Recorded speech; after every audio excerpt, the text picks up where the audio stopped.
All right, friends, so this is my really terrible drawing of the stage and the different positions that we're going to have for the new way that we pass offering bags. So if you can see here, position 1 is kind of all the way over to the left of the auditorium or the gym. So if you were to enter facing the stage, it's all the way kind of up against the wall there of how the stage kind of ends. The baptistry is over in that corner, and then you have like the door to kind of get out to go backstage over there. So that's position 1 against that wall. Position 2 is between the center section and between the far left section. And that position will go up and down that aisle there. And then position 3 is the one that most of y'all fill when you first enter the sanctuary. It's kind of the first usher that you see between the center section and between the far right section and that aisle there. And position 4 is all the way over to the right up against that wall. So here's how these positions work. So if I'm position 1, I am going to have a bag of offering bags. So it's kind of like a basket bag. I already purchased them. And you'll have 11 bags, offering bags in that basket, okay? Because there's 11 rows. And so position 1 is going to go up this aisle here, and they're going to pass in the very first row will be obviously some seats. Whoever is the first person in that row, they're going to pass a bag to them. Then they're going to pull out another offering bag, and whoever's the first person in the second row, they're going to pass a bag to them. And then when they get to the third row, they're going to pull out another bag, and they're going to pass to the first person in that third row another offering bag. And they're going to do that all the way down the 11 rows here. So they're going to pass a bag to the first person in every single row, which is 11. So they should have 11 bags in their basket. Okay, so that's what position 1 does. They literally just pass bags to every single row. Position 2 is going to go up this aisle here, and they're going to catch the bags from each row. So every single bag that comes across, they're going to catch, and then they're going to pass to the row here. So they're going to grab from row 1 and pass to row 1 of the center section. They're going to catch from row 2 and pass to row 2 of the center section. They're going to catch from row 3 and pass to row 3 of the center section, and so on and so forth. And they'll do that all the way down their row, okay? Position 3 is going to do the exact same thing. They're catching from the center section and passing to this right section over here. So they're going to catch from row 1, pass to row 1 in section 4. Catch from row 2, pass to row 2 in section 4, and so on and so forth, all the way down their row. Position 4 literally just catches bags. They're going to start at row 1, and for every bag that they catch, they're going to put it in their basket that'll be on their cart. So they'll push the cart up with them. So they'll go ahead and every single bag, they're from each row, they're going to take it and they're going to put it in their basket until they get to the end. After they've gotten all of the bags or from their rows, every single bag from every single row, and they're going to take their cart and their baskets, or their basket, and then they're going to check in with the other positions and get their baskets from them. So they should have a total of 4 baskets on their cart when they're finally done, and then they'll give their cart to SRT. So here are a few questions that you guys might have. The first is, what if no one is in one of these rows? I often hear that this is probably the least sat section on a Sunday morning. So if position 1 encounters a row that does not have someone sitting in it, they're not going to pass the bag to them. They're just going to skip that row and go to the next row because there's no one in the row to pass to. What'll happen then in that situation is position 2 will have 6 bags in their basket. They're actually going to carry a basket up with them when they're passing from section to section.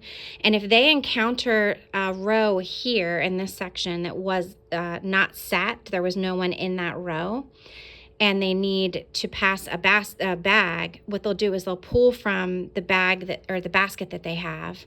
They'll grab one of their extra bags and use that to pass to this section. So if no one is sitting in a row here, they're going to use one of their extra bags to pass to that row over here, if that makes sense. Now, say someone in this section is taking a really long time to write a check, and it's kind of holding up the process. Position 2 will take their extra bag that they have in their basket. They should have 6 extra bags. So they're going to take another one of their extra bags and start off this row. And then when that person is done writing their check and it finally makes its way to the end, position 2 will just take that basket and stick it in, that bag and stick it in their basket.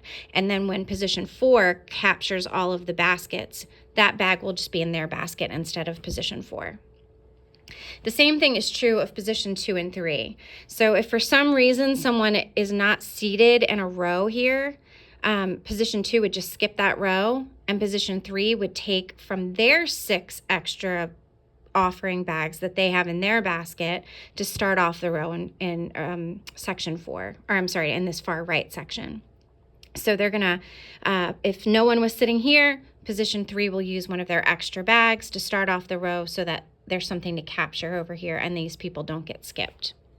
And the same thing would be true if somebody is slow in writing their check, or something is happening that's like holding it up. They would take from one of their extra 6 bags that they have in their basket, and they would start off the row, and then they would capture the bag whenever it made its way to the end in their basket, and it would eventually end up on position 4's cart. So that's kind of how we're going to keep it moving, if that makes sense. Another question I got was, what happens if somebody is handicapped or has a physical mobility issue? Well, one of the things that you're going to have is stage instructions for 3 weeks during this process of shifting to this process starting March 9th.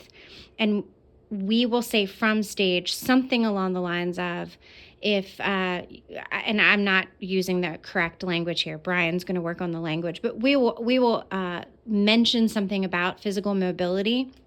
And if there's an issue, to go ahead and raise their hand. And that will be where position 2 and 3 will come in handy to help out getting those bags and making sure that they get all the way down to the line. And maybe that might be nudging someone on the end, hey, would you mind helping them out and grabbing their bag for them and moving it down? Or if nobody, like say somebody's in the middle of the row and no one's here and there's a physical mobility issue, that usher might walk in and grab it and walk back out. So it'll depend on the situation. One of the things I can say is that ideally in a perfect world, position 2 and position 3 would be an usher. The reason for that is that they're going to be a little bit more intuitive about the process simply because they do this more frequently. And we would fill position 4 where all they're doing is catching bags, and position 1 where all they're doing is passing out bags.